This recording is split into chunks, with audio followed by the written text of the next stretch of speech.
Set your watch by it. Every day at 4 o'clock, we're going to be talking football. And today, it's an easy one because Mike Elko and Duke, meaning the Duke football program and the Duke football head coach, have come together and agreed to a contract extension.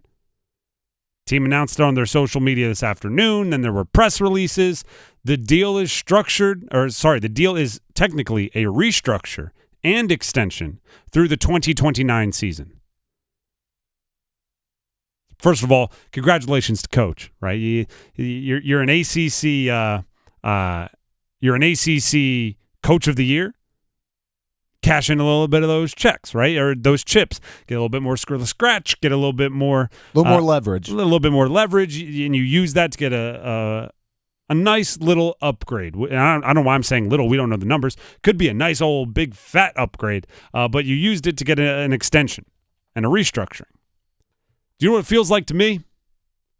This feels like Duke and Elko coming together to say, stop asking about the Northwestern opening. That's exactly what I think, too. I'm inclined to agree with you, Tim. Northwestern obviously going to play this year with an interim staff. Next year, they're going to be looking for a new head coach. And Mike Elko just walked into a very, very academically impressive university, meaning Duke, and took them from, 3 wins to 9 wins, took their quarterback and turned him into a stud, and did that as a defensive-minded head coach that just got the program rolling from a culture perspective. Northwestern is probably, right, to me, Northwestern is sitting there at the restaurant, you know what I'm talking about, and the waiter just delivered an absolutely delicious looking, maybe the fajitas, right, with all the sizzle, smoke, the sizzle, the sound, the smell, like to the table next to them, right? And what does Northwestern want to order? I'll have that, right? I'll have whatever you just put down in front of that person next to me. I want what they're having. They were thinking about ordering the ACP, but once they saw those fajitas come out, they're like, I'll have the sizzling one. Smells delicious, right? Duke just consumed an excellent meal, right next door to Northwestern. They're going, wait a second, you have strict academic standards? We have strict academic standards. You were a team that wasn't winning many games. We're a team that's not winning many games. And he just came in and changed everything right away. I want what they're having. I will take the fajitas. Sign me up. I will take the Mike Elko fajitas, please. And that makes sense. So of course, on every list that you see when it comes to who's going to be the Northwestern head coach next, Elko's name is on it. Sometimes it's at the top of it. As it should be. Dave Clawson's name from Wake Forest is sometimes on it. Mike Kafka, the offensive coordinator from the Giants, is sometimes on it. Matt Campbell from Iowa State's name is sometimes on it. There are certain names that have been on quite a few of these lists. Elko is one of them. This contract extension feels like Duke and Elko going, stop asking about it. I'm gonna commit to being at Duke longer. Now, will he see the end of this contract?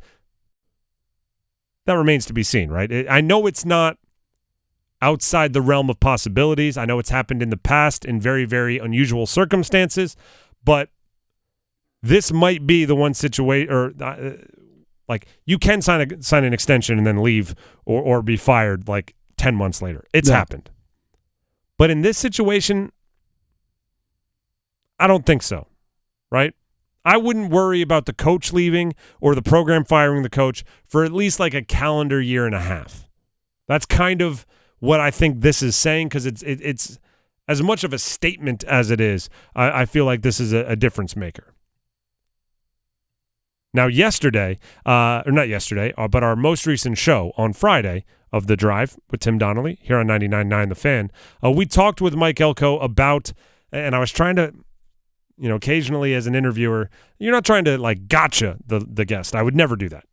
But you have to try to phrase things in a way that they'll answer them. If I would have said, like, are you interested in the Northwestern job? I would have probably upset him and also probably gotten an absolutely not. So I said, when your name is on these lists, do you talk to the team about it? Do you address it, right? Because if they're worried, maybe you want to quell those worries, stop those worries immediately. And here's part of Mike Elko's answer to that question. Listen, for 23 years of coaching, I've either been getting another job or been getting fired from the job I have. the world we live in, right? If you do well, you're going, and if you do bad, then you're going too. Listen, that stuff is for you guys in the media to discuss and talk about. It has nothing to do with what we're building here. I love that answer, by the way. 23 years I've been getting fired or hired somewhere else every year. This might be the exception to that rule, because I believe for the next year and change, he won't be leaving and they won't be moving on from him. So he has, you know, again, we don't talk like real politics here, meaning we don't talk platforms or ideologies or anything like that. But sometimes we use it as an analogy. They say there's like 100 days after you're elected when you can get real work done before you have to start worrying about the next elections coming up in however many years. You have your 100 days, Elko, right? Because if for 23 years you've always been worried about either I'm going to this next job, that's what everybody's saying, or I'm getting fired, that's what everybody's saying. I would say for the next calendar year, 18 months, it's kind of your program without those worries. No, I can't do the math off the top of my head. Obviously, that's why I'm in radio. But in that 100 days, I do math days, that's just wrong often, and then I get corrected, and I have to go back and say I'm wrong. I can't carry the 4 to whatever it is. Decimals are lost. You might make the argument in that analogy you just said. In your first 100 days, that's when you get the real work done. After signing this contract extension, remember, Monday night, Labor Day, Clemson, rolling in the Duke. I mean, first of all, that has, and we talked to him about it, right? I think every coach would love. I asked Coach Elko, I said, like, hey, do you like these big splash games to open up? He said, no, I wish I was favored by 30 going into every game that I've ever coached. That's the one thing about college football. Every coach would want a preseason game. But here's my point. Going back to what you talked about with South Carolina and North Carolina, how it's just good for the brand, right? Some people are going to say, it is. Graham, don't tell me Duke upsetting Clemson is good for the ACC.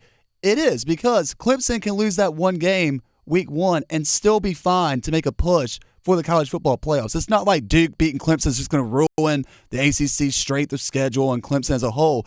It'd just be good for the ACC as far as the chaos and the attraction and the entertainment value. To me, I don't know if that Clemson game specifically, but programs like Clemson impacted this restructuring and what I mean by that, and extension for the contract. What I mean by that is Mike Elko did what he said he would. Like, I guarantee you, in the interviews to be the Duke head coach, they asked, how are you, like, what are the biggest changes you're going to make? What do you see? What do you need to do in year 1? Like, how will that impact? Like, all those questions are asked. And he showed up, made the changes, right? Did what he had to do. They won 9 games. Put ECU football on the map, which is what he said in his introductory speech to the Cameron Crazies. Yeah, put Duke football on the map. And that's, you know, he did it. So now they go back to him and say, all right, what do you need to take the next step? Part of this restructuring and extension is included in the new agreement is an enhanced escalating model for the assistant coach and support staff salary pools. That was part of the press release. So they walked up and said, okay, what you did worked last year. What you did worked. What you said you were going to do, you did. Now, what does it take to get to the next level? To chase down the Clemsons, to chase down and that's obviously a big jump from, because Clemson's won a couple national championships in recent years. They're the standard. But to jump another level in the ACC, what do you need? I need more money for my staff. I need more money for assistants. I need a bigger staff outside of on-field coaches, whether that's recruiting staffers, whether that's graphics and media staffers, whether that's analysts that just break down film. I need more money to fund that. They went, boom, you got it. Let's hit the restructure. Let's get you a bigger salary pool for your assistants. Let's get you a bigger salary pool for your support staff. This is what happens when things work. People start to trust you when you say you need things. All of this is good for Duke. You don't have to, I believe, worry about the Northwestern rumors. Mm-mm. And you have a guy who you trust that is directing where to spend the money. All of this is good for Duke football. And on top of that, you have a severely underrated quarterback leading the way, which I think will end up being a very good thing for the Duke football program. Riley Leonard, that is, coming up next year.